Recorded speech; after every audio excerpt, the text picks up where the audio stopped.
Hi everyone, welcome to the June investment update.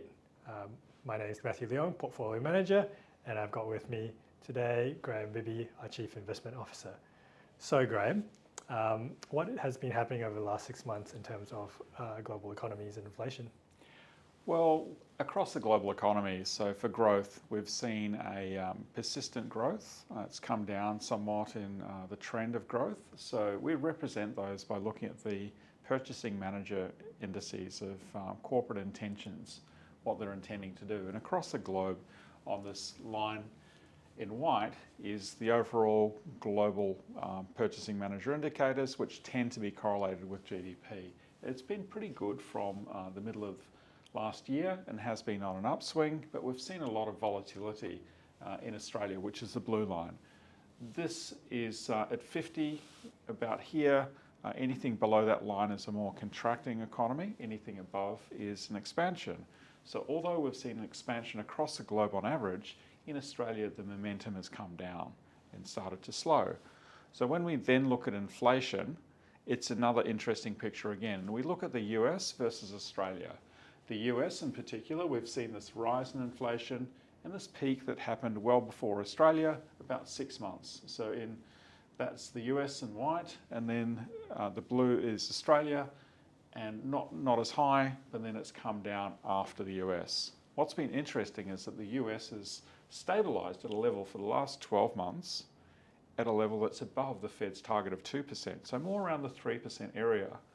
We've seen a similar trend down, and interestingly, it's leveled at about the same area, but we've seen a tick up in inflation in the last couple of readings. So that's a bit of a concern, and we've seen a bit of an adjustment in interest rates. So that environment, slowing growth, but stabilising inflation at a level that's above Federal Reserve and RBA targets.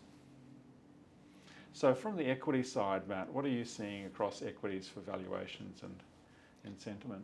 Yeah, sure. So it's been a good environment for equity investors. The markets have been up pretty significantly, especially for global equities over the last 6 months. We have seen a little bit more of a challenge in Australia. So this chart here is the Australian index, so the ASX 200. This blue line here represents the valuation multiple based on price to earnings. And this white line here is earnings expectations being revised lower. So we can see here earnings have been revised lower, but the market has gone up a little bit year to date, and we've seen valuations as a result go up. So a bit more of a challenged environment for Australian investors. In global, there has been a much better return, and it's been also driven by a couple of themes there. AI being the most talked about one right now, but under the surface, there's also been some nuclear energy, for example, that have been driving strong returns. What about in fixed income, Graeme? Well, across fixed income markets, we like to look at the 10-year bond as an indicator of how it's being pricing in all the various things from growth, inflation, and the cash rates. So what's been happening across Australia and the US is that we saw the 10-year bonds rise while the inflation was still a concern. When the inflation story started peaking and inflation trending down, we also saw a trend down in the 10-year bond. That was also related to a slowing in growth as well. Then when we've seen more of a sideways move to slightly up, that's been more pricing, well, when will the Fed cut, when will the RBA cut? So that's been playing out through the course of the year so far. And in more recent times, we've seen a bit of a move up here in the 10-year bond for Australia because of that recent inflation figure. So concerns around the RBA maybe having to hike once. Yep, so that's been interesting. What about in private markets? You've been doing a bit of work on that as well? Yeah, well, what we see in private markets is that there's the opportunity to smooth returns and get a little bit better returns in private markets than there have been in public markets. So you see quite a bit of volatility in public markets for bonds and equities. But in private markets, you've got the opportunity to invest in areas which are less affected by that. So areas like private credit, which has seen a lot of inflows, private equity and infrastructure, which has seen less inflows from institutional investors, but more interest from private markets.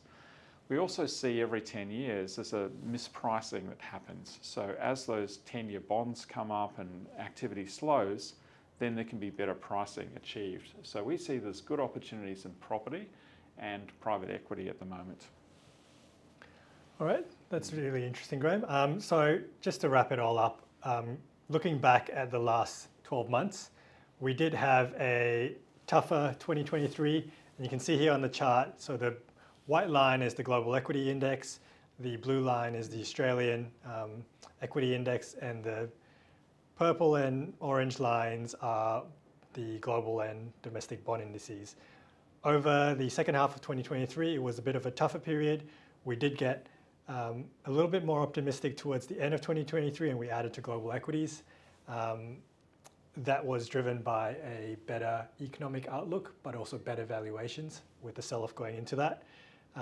Since then, it has been a big rally. You can see all the way up to the other side with global equities leading the way, and we have been more recently trimming our global equity exposure towards the end of that rally. That has been predicated on a deteriorating economic outlook, a less optimistic one, but not necessarily a bad one.